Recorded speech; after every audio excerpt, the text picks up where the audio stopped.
बयबो नखरफोरनो मोजां न' गंसे थानायखौ आरो गोजोनै थानो उन्दुनो लुबैयो। नाथाय रांखान्थियारि हेंथानि थाखाय साननायफ्रा जाफुंसार जानो हाया। दिनै उदालगुरि जिल्लानि सान्थिपुर भिसिडिसिनि सिङाव थानाय सान्थिपुर गुदि फरायसालिनि लांगोनायाव गोरिब नखरनि सुबुं जायफोर गोसो जानानैबो न' गंसे मोजां गैजायै लुनानै लानो हायि नखरफोरनो सरकारनि फारसेनिफ्राय गं 275 फैनानै 275 मोनफैनो हानाय PMAYG न'नि बेनिफिसारिफोरनो सेंसन लेटार राननाय आरो सांग्रांथियारि हाबाफारि लानाय जादों। बे हाबाफारियावनो बाहागो लाफैयो भैरबखुन्द ब्लकनि TCLC मासिगिरि बिलिरथि वारि, इन्जिनियार सानसुमा बर', मासिगिरि एन्टनी मुसाहारि लोगोसे ओनसोलनि गोबां रायजो राजाफ्राबो बे हाबाफारियावनो लोब लोब बाहागो लायो। दानिया फै आबुं रादाबखौ खोनासंनि।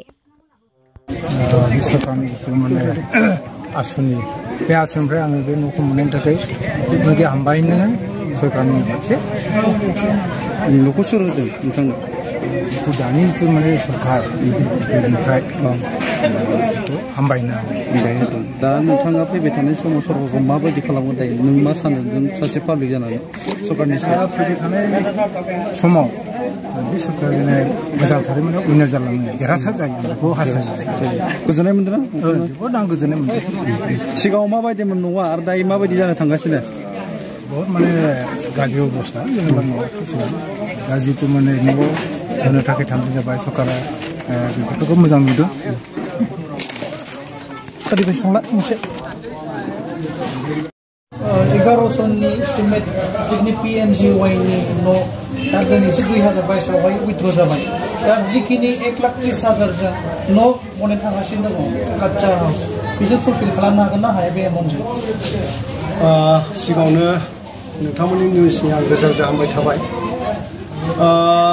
2011 जितु एस्टिमेटजों दानि दिनाव न' बानायनायाथ' एसे क्रिटिकेलानो। दा बेखौनो जों माने गोजौ लेभेलनिफ्राय माखासे जोंनियावहाय आरो माने माबोरै बानायनाय जागोन बे सिन्था सरसा खालामनायजों लोगोसे माखासे गाइडलाइन फैगोन।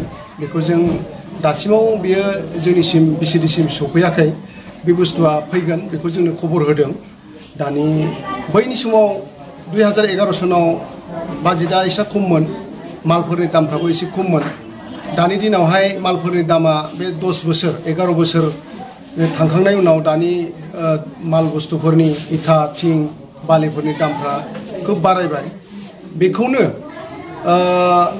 2011 सननि बाजेटजों दिनैनि आथिखालनि जितु बाजेटजों बा खामानि मावफुंनानै होनांगौ, बेवहाय निश्चय ब्लक लेभेलनिफ्राय बा गोजौ लेभेलनिफ्राय माबा मोनसे जोंनिसिम मेकानिजम बा सुबिदाया बा मोनसे डिजाइन बानायनानै होगोन बेखौ जों खबर मोनदों आरो निश्चय बियो सफैगोन।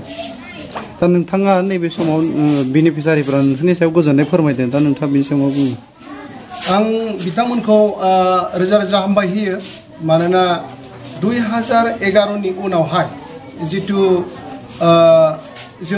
जोंनि अनगायै बा नैबे सरकारनि अनगायै गुबुन सरकारा जितु खामानि मावबाय थादोंमोन, बावहाय जोङो डाटा कालेक्ट खालामनानै मोनबोदों कि लास्ट बिसिनि इन्डिं समावहाय 26टा न'खौ बिथांमोना बानायनानै होफुंनो हादोंमोन। खिन्थु दिनै जोंनि बे गोदान सरकारा वान शट खनसेनो 275 न'खौहाय माने गासैखौबो सेंसन लेटार होनायनि थिरांथाखौ खालामदों। मानोना जों सरकारखौबो जों धन्यबाद होनांगोन। खनसेनो 275 जितु आंनि बिसिडिसियाव सान्थिपुर बिसिडिसियाव बे न'फोरखौ सेंसन होनानै बिथांमोना बानायनायनि जितु सुबिदाखौ होगोन। आरो बेनो जों गौरव खालामनांगौआ